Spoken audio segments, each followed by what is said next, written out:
Hello and welcome again to another video in this Driving a Tesla 101 series.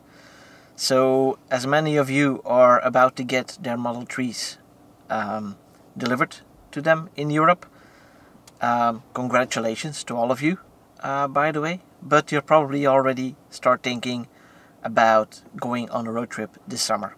So I wanted to give you some insights on how I personally take on road trips. Some people may do it in a different way, but this is how I do it, and this has been successful for me for the past 4 years that I've been driving a Tesla.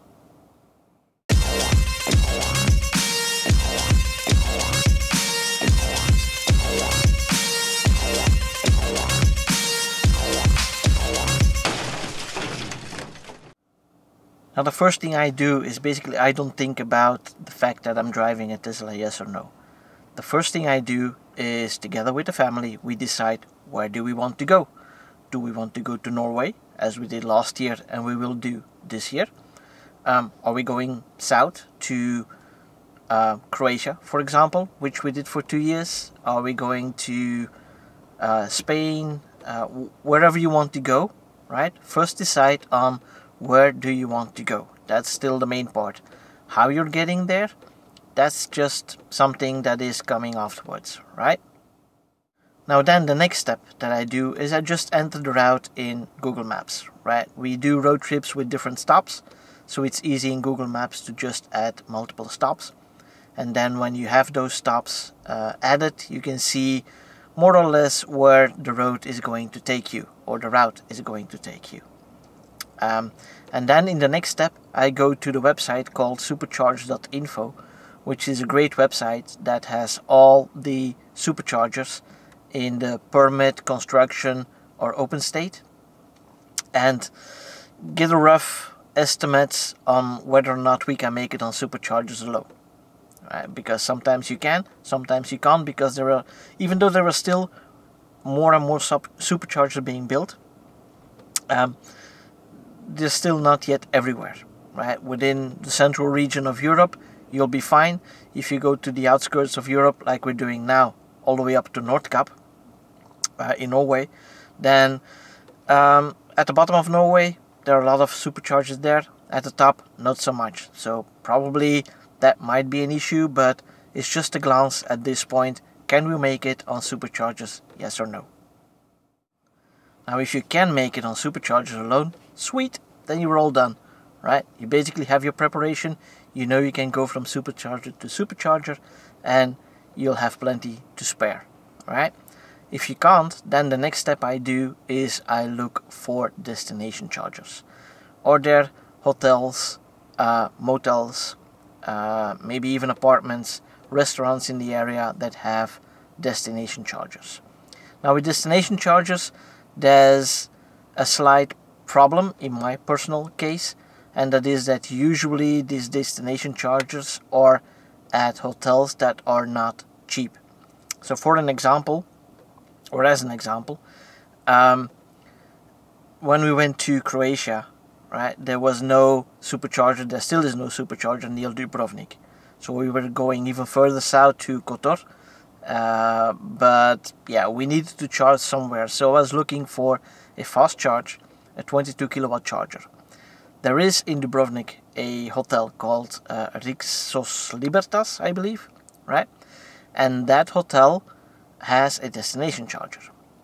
So I looked at the hotel, maybe we could stay there because we were staying in Dubrovnik, but for 4 days, and because we are with 5 people, right, I have 3 kids, that means you have to book 2 rooms, then for 4 days that would have cost us over 4,000 euros.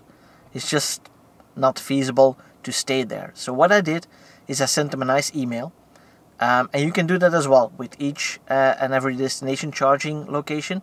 Just if you can't stay there, send them an email and say, okay, we are unable to stay at your residence for whatever reason, right? Maybe you're just passing through, for example, but you would like to charge, and could I please charge at your location? Either we will eat something there, or I will pay for the charge, no problem. And up until now, I've done that like 2 or 3 times. I haven't had any issues with people or the hotels letting me charge there, and most of the time they don't even charge me anything. If that doesn't work out, then usually we're staying in vacation homes or apartments because of the cost basically. And I usually also ask when booking the home or the apartment whether or not I can charge at the location, offering them to pay, of course, for the charge. Again, most of the time the owners don't have any problem with that if there's a possibility, if they have a regular household plug available on the outside, for example. And usually they don't even charge anything additionally to let me charge there. So yeah, that's also really nice, but it's not something that I expect. I would be more than happy to pay for the charge. And as a last resort is something that I haven't personally done yet, but I know others have done that. For example, in Croatia, is go to marinas.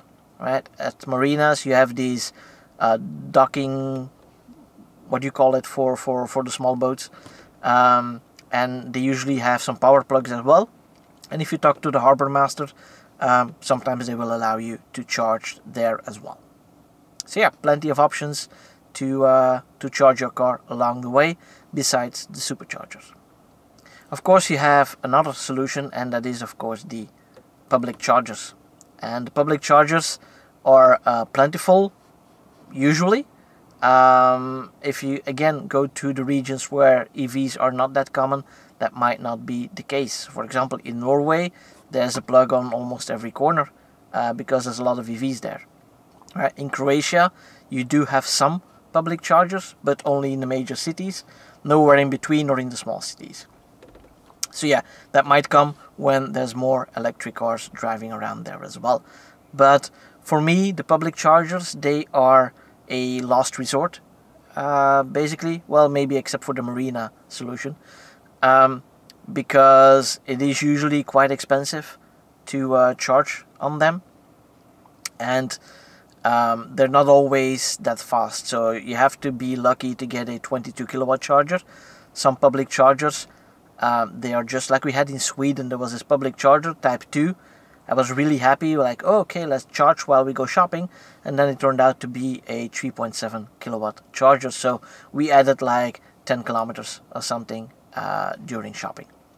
So yeah, it's not something that, it's good if you spend the whole day there and you can charge the whole day or for half a day maybe. But just for shopping and getting some additional juice, well, that's not really the optimal solution there. Now, if you really want to plan your route with charging included, there's several options you can do. You can sit in the car and do the navigation via the Tesla navigation, right? You can use the Tesla website to get a rough idea on how to drive and where to stop, but it's not giving you any detailed information on driving times and such. Or you can opt for the two websites that are being commonly used by EV drivers, which is the evtripplanner.com, right, which I use when necessary, or a better routerplanner.com, which is also used by other Tesla owners. I haven't had much luck with that because it usually hangs on my computer if I try to do that. But yeah, others have been more lucky with using that and seem to be quite happy with that route planner. Next topic is, which charging apps do I use? Since I don't use them frequently, I do have a couple of them, but I limit my number of apps that I'm using. So the first one, and the one that I use the most, is ChargeMap. Right? People seem to be fan either of PlugShare or ChargeMap. I'm a ChargeMap guy. I think that the information in ChargeMap is more accurate and more detailed than what you get in PlugShare overall.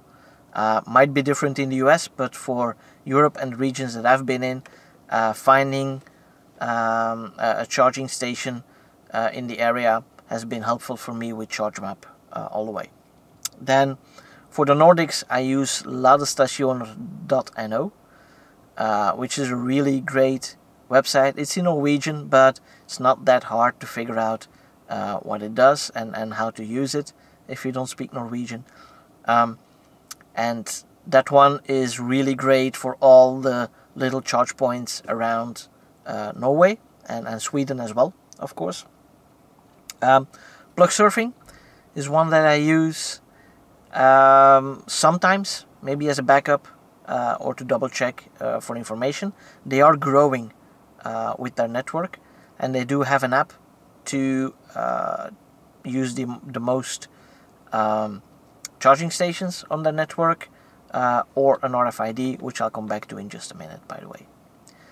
And the last app is a real nice one. If you go to Oslo, there are 2 underground parking garages which you can control the gate of with an app. So you have to register with the app, you have to register your license plate with the app, and then you can control the gates with the app. And yeah, you can, and it's only allowed for electric vehicles, and it's filled with charging stations. So one is at the docks near the ferry. I believe it's under the fortress or something, and there under you drive into a cave basically, where you can park your car and charge at the same time. Now that is for the apps. Now what do I use as RFIDs? I have a couple of them.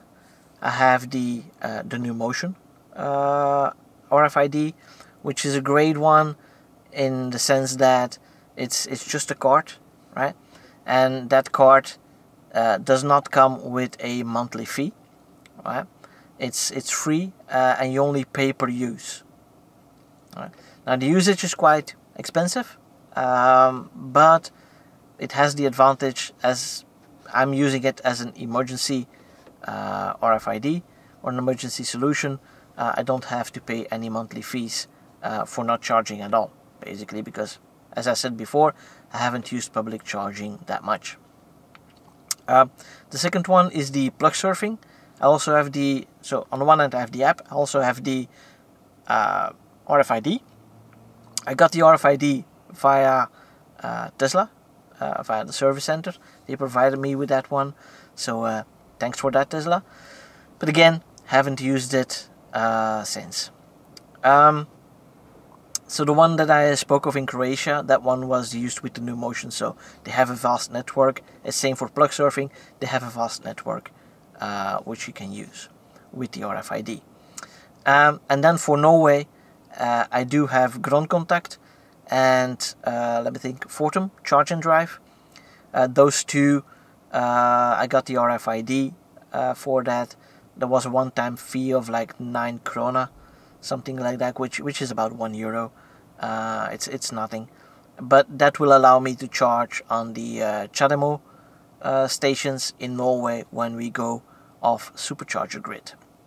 But those are the only ones that I have, and those are the ones that have carried me around for 4 years now.